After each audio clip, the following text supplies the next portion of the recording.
I'm just having a lot of fun in my life at this point because what we're doing is we're experimenting. We're trying things that haven't been done on my farm for, I don't know, 60, 75 years maybe. I don't know, with incorporating so much livestock on the farm.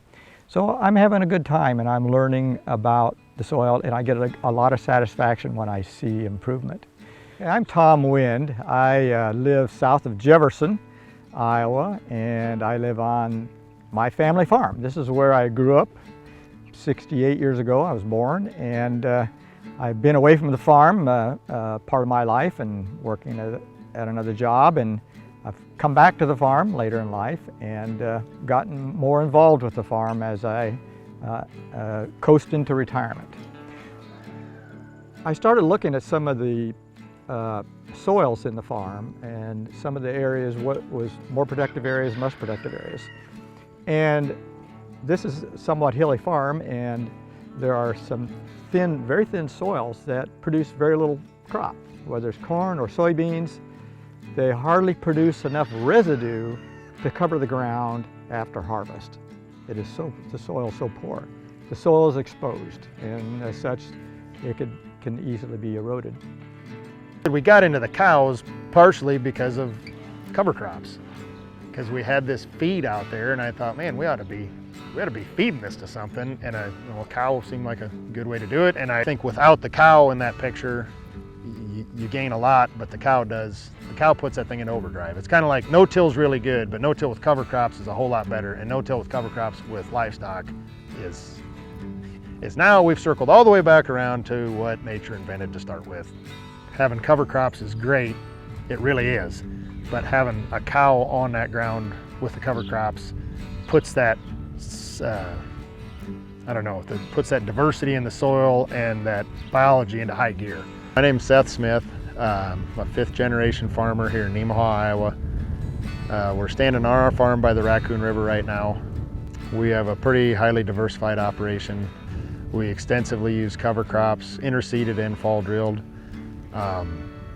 We compost almost all the feedlot manure and return that back to both operations, to all the cropland. And we know that in Iowa, the research shows that we've lost about half our topsoil on average to erosion, and we've lost about 60% of that organic carbon to oxidation by our farming methods. And so we've been deficit spending our ecological capital all these years. There's a lot of concern these days about people eating meat and if that's impacting our environment. Is it causing more carbon to get in the atmosphere? I think there's a little saying that people use that kind of defines it. It's not the cow, it's the how. It's a matter of how the animal is being managed. So with this rotational grazing, we call it more regenerative.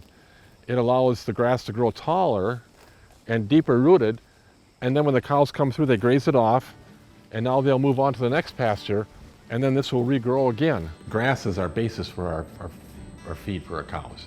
And so we have many paddocks, and the cows, after each milking, they go out to a fresh pasture, and they keep moving around. And so the cows are doing all the work. They're harvesting their own feed, they're spreading their own manure right where it needs to be. And so you're avoiding all this work of a conventional kind of system where you have to harvest the feed, bring it to the cows who are standing by the milking facility, and then haul the manure back again. Well, my farm hadn't had livestock on these fields for probably 50, 60 years. And so the challenge was, how do I get livestock onto the farm? I had no cattle or other livestock, but I had a neighbor that had some cattle.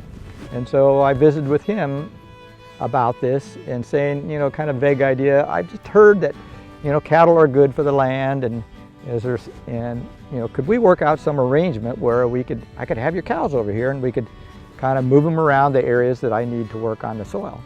This area here where we're standing was corn and soybeans for the last 60, 70 years. And then 4 years ago, we took it out and we've been mob grazing this. We've been planting spring annuals and summer annuals and grazing them with cattle. I can't tell you how much satisfaction I get out of walking through some areas of my farm that hardly anything grew on before. And now having forage, knee-high or waist-high here, and looking down through the forage and seeing all types of little life in the soil that wasn't there before. and thinking that what I'm doing here is sustainable. You could do this for another 500 years and be confident that that land is going to improve over that period of time. I think I have a responsibility not only for my family, but for everybody to keep that soil as productive as possible in as good a shape as possible and improve it for the next generation. There are going to be a lot more people on this earth to feed in the future, and we need all the good soil we can have.